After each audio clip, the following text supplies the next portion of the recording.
division champions are up so far in their series. 1 game to Mute your mic for a second.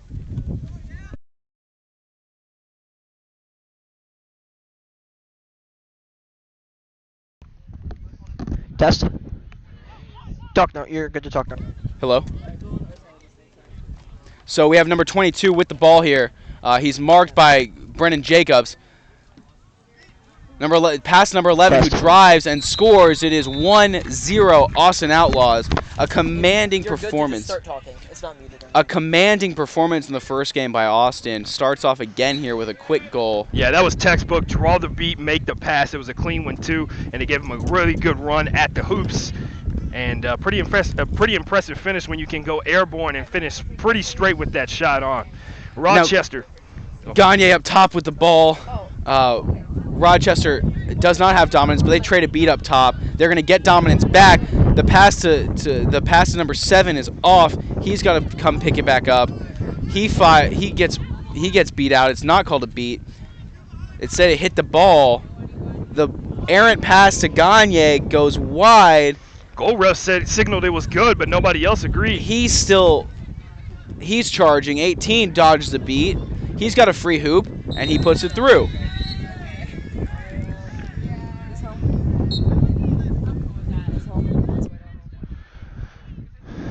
As the Rochester Whiteout matched the Austin Outlaws' first score with a score of their own. Pretty impressively, they won that scramble when it came down to the quaffle being loose. The bludger was down on the turf, and they figured out a way to come up with that score, something we didn't see out of them in game number 1. Dan Gagne getting to that loose ball, like you said, was a key point of difference between the two teams. The first time, Austin Outlaws won every scramble, and here comes Augie Monroe. Augie Monroe gets past number 7, is able to put it home. Solomon Gimniak not able to make the tackle there. And Augie doing a good job of not only keeping his feet, but also staying square with the hoops, finishing on the far left-hand side. But great contact up front. You got to let the Outlaws know that you're not going to let them run you over. We're seeing the reason that you're seeing a lot of Gimniak and Gagne and Jacobs this time is, again, Josh Jackson, Shane Herbold, and Bassam Ashkar are out. Those are the top 3 keepers and 3 leading scoring options. Gagne dodges a beat up top. He's driving. He draws the second bludger. Gimniak shoots. It hits the hoop and it's deflected out. Does not go through. They have the ball out wide, and now Augie Monroe has it in the front. He passes to number 20, who puts it. There's a no call. They're trying to say that he was beat before, but it was pretty bang on that one, so it might go to him.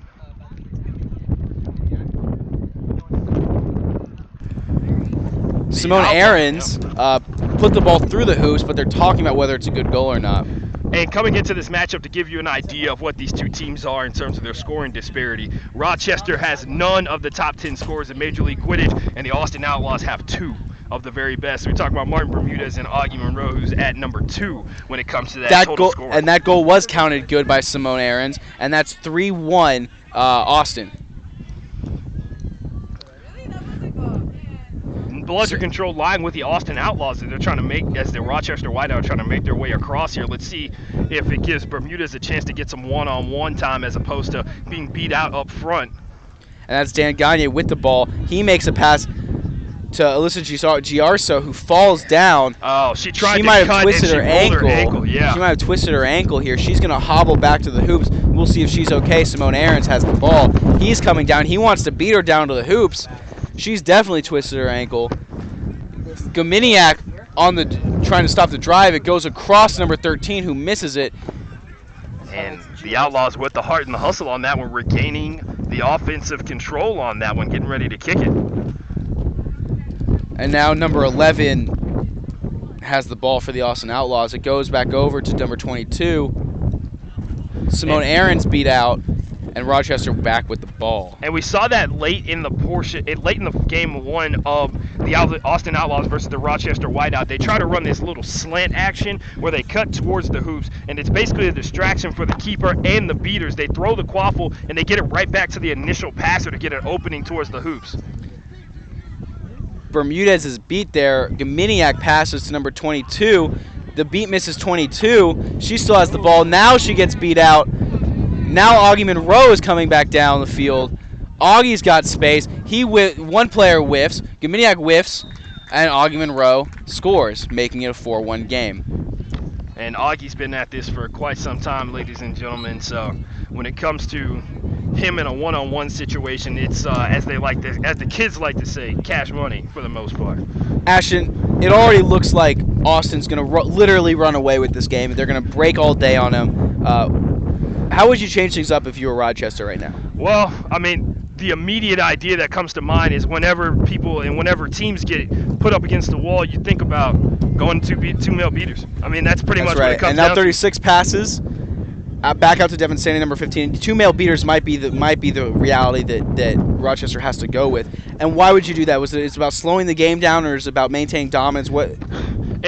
Really, if you're Rochester, you're trying to do it on the defensive side of the ball. Okay. You're trying to prevent, I mean, like I said before, Augie and Bermudez, you're trying to keep them away from the hoops as much as you possibly can, force them to shoot. Now, Sandy lifts one off, and it's intercepted, and we'll see if Augie once again looks to run. And here he goes. He's met by Brennan Jacobs, who knocks the ball out. But Augie works his way downfield and gets past Jacobs, dishes to number 11, who mishandles it but stays with it. Yeah, the wind threw it off there for a second. Or else it would have been a clean pass. And the fast break turns into a offensive set situation for the Outlaws. And once again, bludger control with the Outlaws, and they're taking both of the beaters out of the field to play for them. Quick cut towards the middle, and a shot at the top hoop there doesn't go their way. Rochester about to get called for contact behind the back of an opposing chaser there. The ball gets called out. They're saying the play is going to continue. They're going to say it was from the side. There was a hand up for advantage, but the head ref says it was from the side. So play will continue. Play Good, will clean continue. contact. 4-1 Austin, and it's going to be 36 with the ball. And the Austin Outlaws on a pretty good pace here. Like we mentioned before, they scored 210 Josh points in their Hinch first drives. He passes to number 99. That's Cody Kiefer who misses. And that now Austin has the ball again after that missed shot by Kiefer. And once again, what is that? 4 or 5 consecutive stops from the Austin Outlaws defense up top, and they're not even hitting like they were in game number 1. It's really just about being in the right position for them most of the time. And once again, that oldest and noblest of all Quidditch knowledge, keep your feet moving and eventually you'll get to the right spot. Absolutely. And now we have the Austin Outlaws working down the side, number 11 down the sideline. They're pressing those beaters back into their keeper zone, and he easily scores. Cody Kiefer lands a shot. That shot was actually missed. Becca DuPont hustles to pick it up. That's one of those 50-50 balls we were talking about. Back out to number 15. Cody Kiefer gets sent away with a little juke move. That's Luke up top that gained possession of it after Becca threw it back to him. And now Josh Andrews out there, formerly of UTSA. Andrews looking around. He's going to slow the game down. They're going to try and do the same thing they just did and force those Rochester beaters back in. They've created no bludger situation here. All 3 bludgers down. Andrews dishes to Godsey, who lobs it up. Oh, a nice little snag. interception from number 22, Maria Jackson. That's Josh Jackson's sister out there making that interception. And now Hicks has the ball for the Whiteout. Beautiful snag on that one. Great read and finish. Also doesn't hurt that most female chasers are like half her height. So that's... Hicks gets beat up top, and it's going to be another fast break opportunity. And as you said earlier, you can't get beat up top. Getting beat up top is literally a worst case scenario for about 90% of teams in Quidditch because there's nobody to get back in enough time. Not all of us run 4.4s in terms of the 40 to be able to catch up to guys who have a 10-yard head start on you for the most part. Absolutely, and that breakaway leads to a 5-1 lead for Austin. Devin Sandin now, usually an off-ball chaser, is going to take over ball carrying responsibilities. The swat is legal. He fires because he was getting pressured up top. Again, trying not to turn the ball over at the top of the key. He seemed to have no options. Fired an errant shot that went low. Aaron Goddesay for Austin Outlaws now has the ball. And Jackson back up top getting some contact with the opposing beater from the Rochester Whiteout. He'll be beat out, so the Austin Outlaws down a beater here as Jackson goes to recover the only bludger available to him. Josh is going to get a back and forth going. I want to say... that's Bermudez out there on the far right-hand side? I can't tell. And the pass goes from number 15 to Aaron Goddesay, who also himself a storied off-ball chaser, slaps it in for another goal, making it 6-1. A really good cut there by number 4, Aaron Goddesay. that's what he's been doing for a long time as well, right? There's a lot of experience on this Austin Outlaws team. Yeah, and we mentioned it before. We talk about Cole Travis being out there and his time that he spent playing at the collegiate level and then eventually And winning a the pass national championship. from number 18, Gagne, out to number 99, Cody Kiefer behind the hoops, is chased down by gotta say. It's getting a little chippy out there. I think that looked like some contact from behind to me. It looked like it was one hand on the back as they were both competing for the quaffle. There was definitely a push, yeah. and Cody Kiefer, number 99, is going to get called for it. The card color is coming to you soon.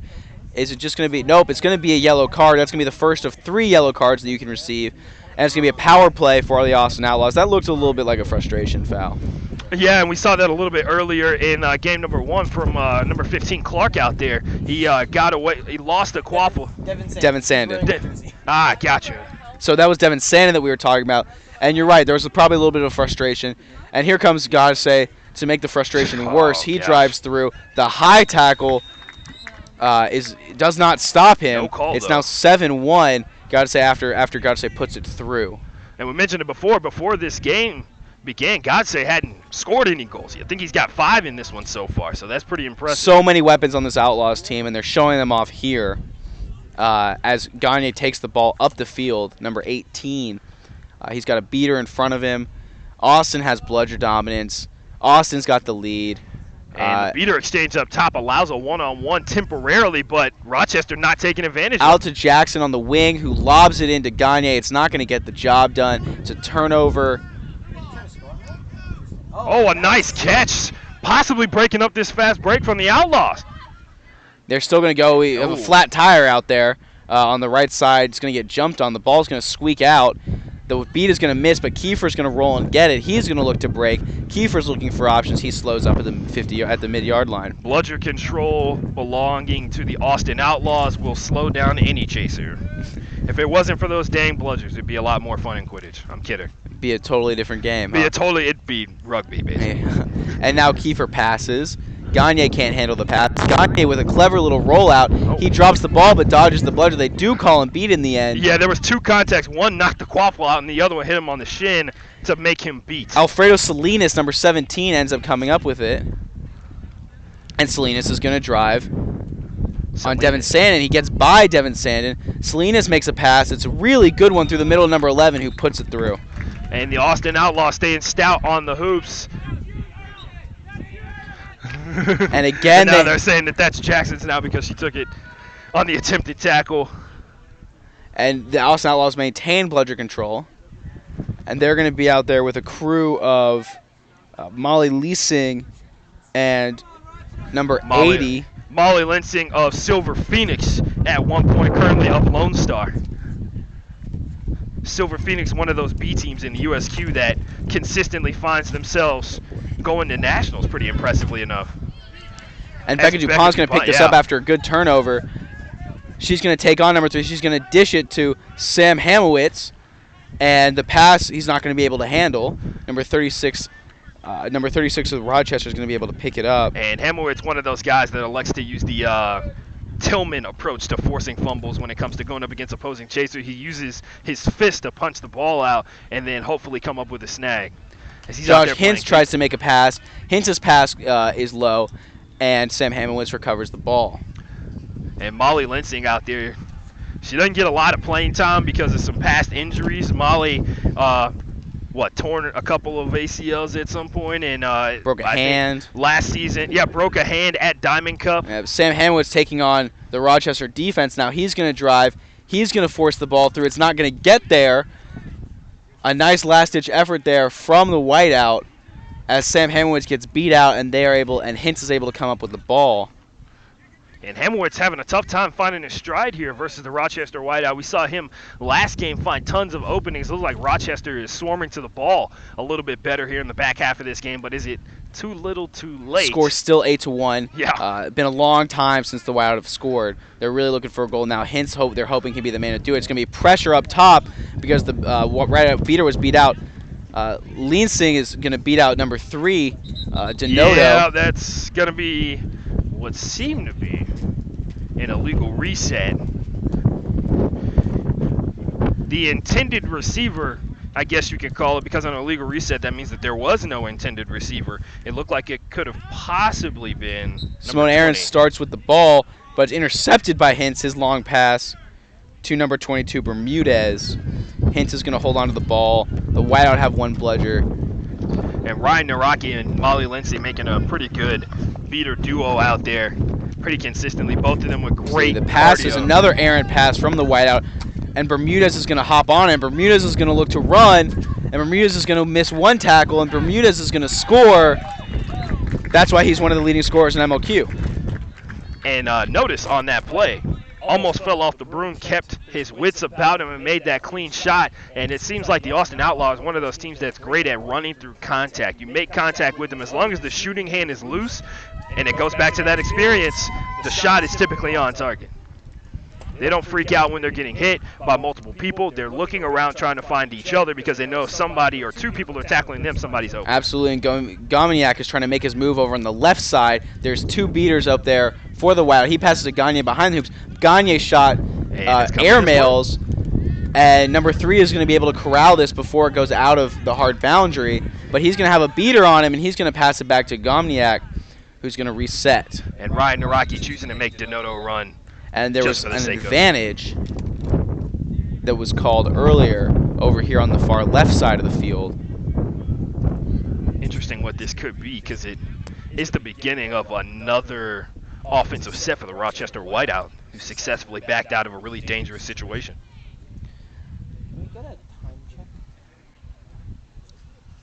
The unofficial time right now is 14:34. 13:33 is what the ref just said. So the unofficial time is actually going to be 13:51. That's going to leave about 6 minutes before the secret floor is finished. And Gomniak around the far left side of the hoops is mishandled by number 3, his pass. Bermudez is going to pick it up. He's going to look to run. They're always looking to run. He's going to be held up by Gagne. He's also going to be held up by number 8 over there. And an open, nice, easy pass to number 10, who was wide open due to the double team on Bermudez up top, is going to leave Augie Monroe right next to the hoops wide open, and that's always going to be a goal. Score is now 100-10 Austin Outlaws. And one thing I'm also noticing out here, the beaters are getting knocked off of their balls. They're getting knocked out of control off the simple fact that they're not paying attention. They're not keeping their head on a swivel. Ryan Naraki came from the far right-hand side of the field and hit a Rochester beater who didn't even know he was there until the bludger hit. And now Kiefer's looking to drive, and Kiefer's it's gonna go through the hoops. They're gonna ask if it was beat before. Cody Kiefer, a tough man to bring down himself, was able to drive through that Austin defense, but it seems like he was beat before, and we're gonna get a call from the head ref right now. The goal is no good. He was beat before. And for all the kids watching at home, that's how you finish a tackle. Ultimately brought down on the play was Kiefer, number 99. And Kiefer staying strong there, had a good shot on the hoop as well. Too bad for that bludger, though. Number 8 of Rochester trying to run it down. She's going to get easily beat out, and it's now going to be number 10, Augie Monroe's turn to try and put some points on the board. He's got Simone Aarons on the left side flanking him.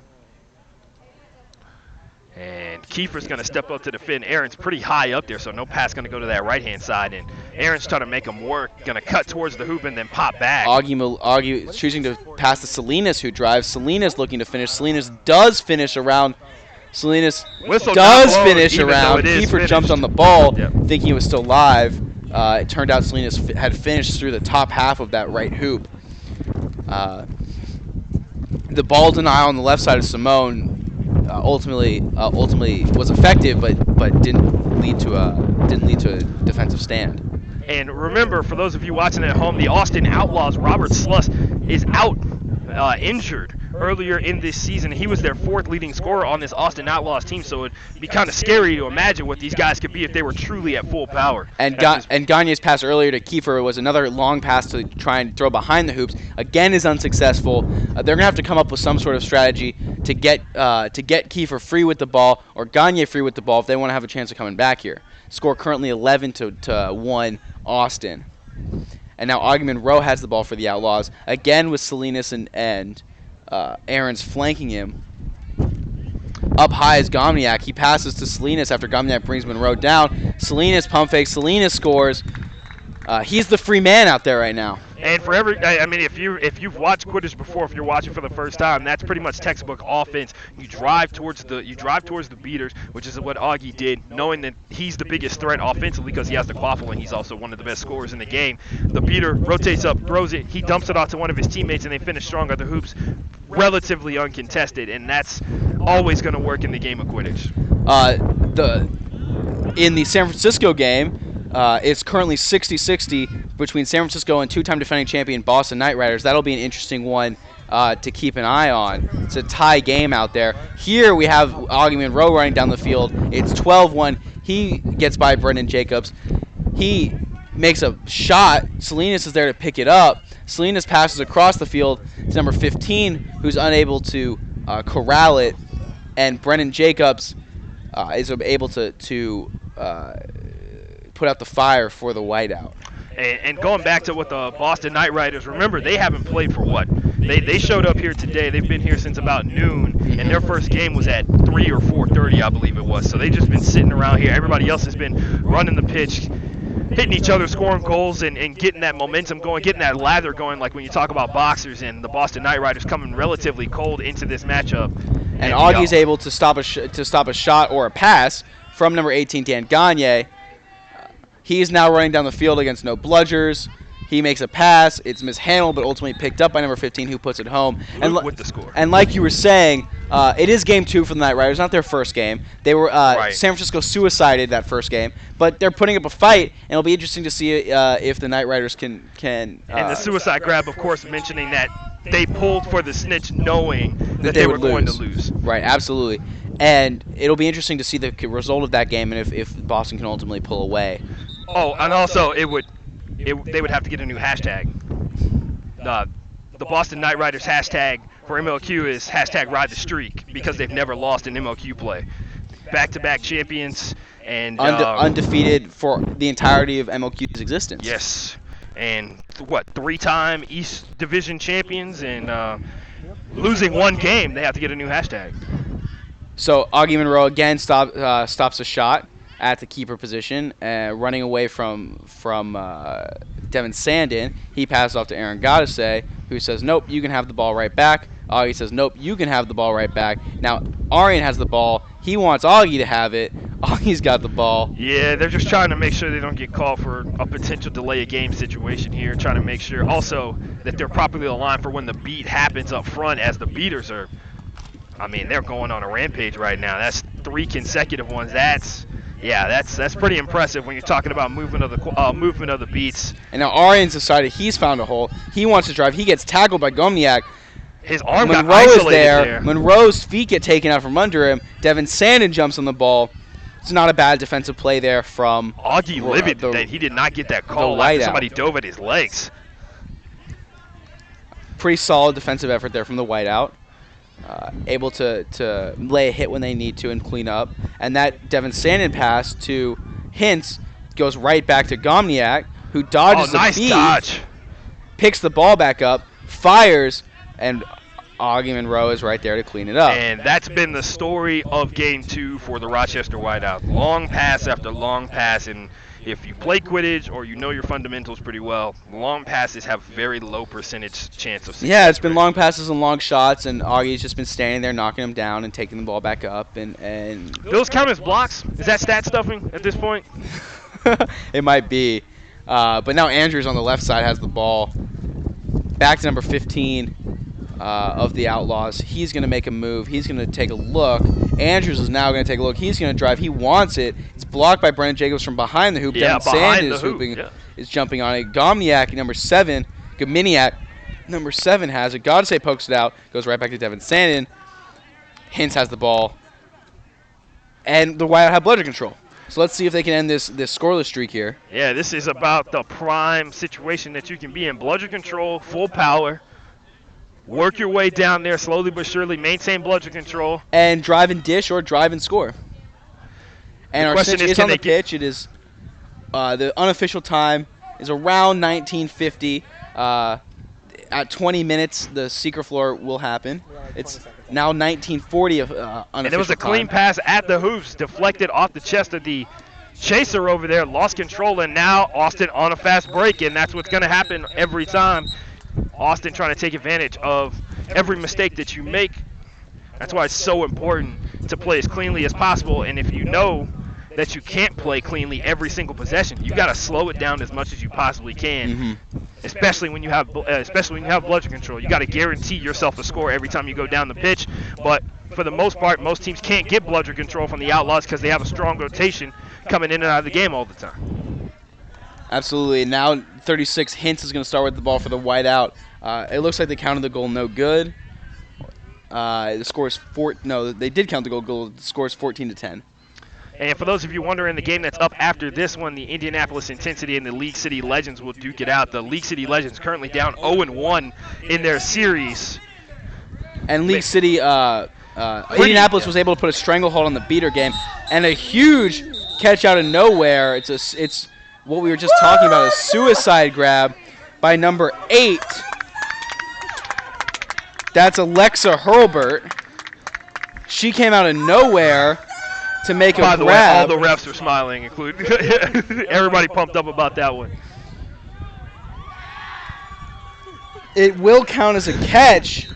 The final score is 140-40, and the Austin Outlaws will advance to the semifinals. If that's not the most Quidditch thing I've ever seen, I don't know what is. Happy for your teammate in their moment of glory, in spite of your team having a rough go over here. You can never say anything about the Rochester Whiteout that they didn't come out here and give it all that they got. Absolutely. And they finished on a high note. Austin just a little bit too good this time. They're going to be playing in the semifinals. We'll see that. We'll see the semifinals and the finals tomorrow. Again, the final score is 140-40, and they take the series 2-0. For MLQ and Ashton Jean Lewis, I'm Noah Schwartz. Thank you so much for watching, and we'll be back here with League City versus Indianapolis for Game 2 of that series.